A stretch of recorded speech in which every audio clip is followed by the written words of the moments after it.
Hello friends, ये रिश्ता क्या कहलाता में आप देखेंगे नायरा कार्तिक जैसे ही लव कुश का फोन लेते हुए होते हैं तो तभी लव कुश का हाथ ना कार्तिक के हाथ पे लग जाता है। कार्तिक बहुत ज्यादा डर जाता है लेकिन वो फोन लेकर वहां से आ जाता है। नायरा कार्तिक बहुत ज्यादा डरे हुए होते हैं, तभी वो कहते हैं कि क्यों ना हमें अपने बेटे के पास एक बार फिर मिलना चाहिए। तभी वो कारव के पास जाते हैं। कायू उन्हें कहती है प्लीज जाओ, कोई ना कोई आ जाएगा।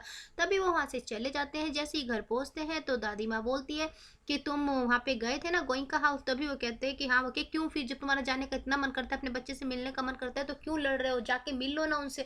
तभी वो कहते हैं हम सच की लड़ाई लड़ रहे हैं तो ये सब कुछ हमें देखना पड़ेगा, फेस भी करना पड़ेगा।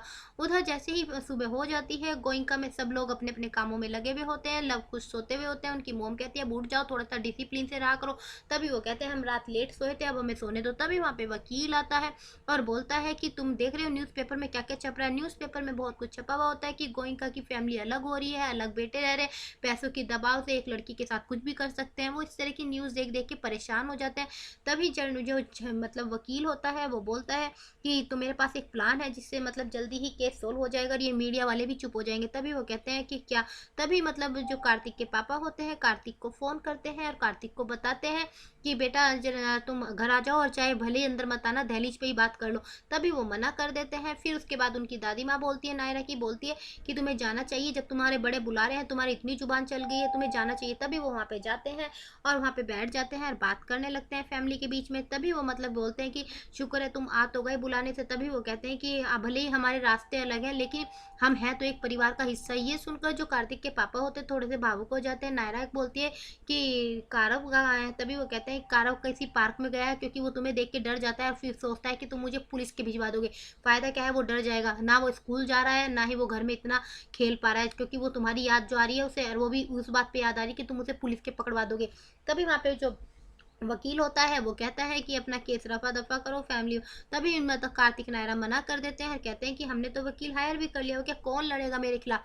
तभी वो पता चलता है कि जो वकील है उसी के ऑफिस में काम करती थी, वो असिस्टेंट थी, उसी को वो ले लेता है। तभी वो कहता है ये तो मेरे यहाँ काम करती थी, ये मुझसे क्या लड़ेगी। तभी वो कहते हैं कि मेरी टीचर ने, नायरा कहती है तभी मेरी टीचर ने सिखाया था कि अगर गुरु अच्छा होगा तो शिष्य उससे ज़्यादा अच्छा होगा। अगर आप इतने अच्छे हैं तो सोचो आपका शिष्य कितना अच्छा होगा। तभी मतलब वो उसे थोड़ा सा चैलेंज देकर चली जाती है। तभी उसे थोड़ा डाउट हो जाता है। वो सोचता है कि जरूर इसे कुछ सबूत मिला है जो इतना कॉन्फिडेंस से बोल रही है।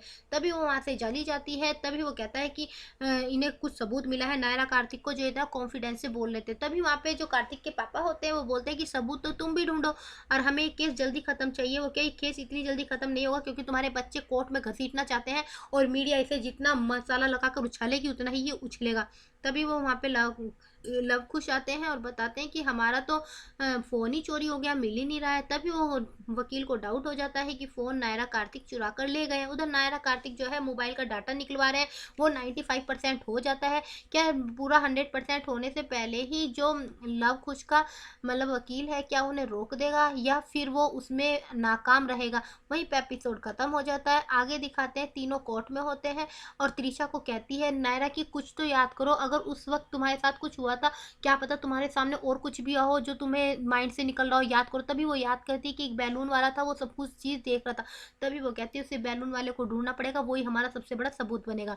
वहीं पे एपिसोड खत्म हो जाता है। आगे की जानकारी लेने के लिए आपको मेरे चैनल पर बने रहना है। लाइक कीजिए, कमेंट कीजिए, सब्सक्राइब कीजिए। थैंक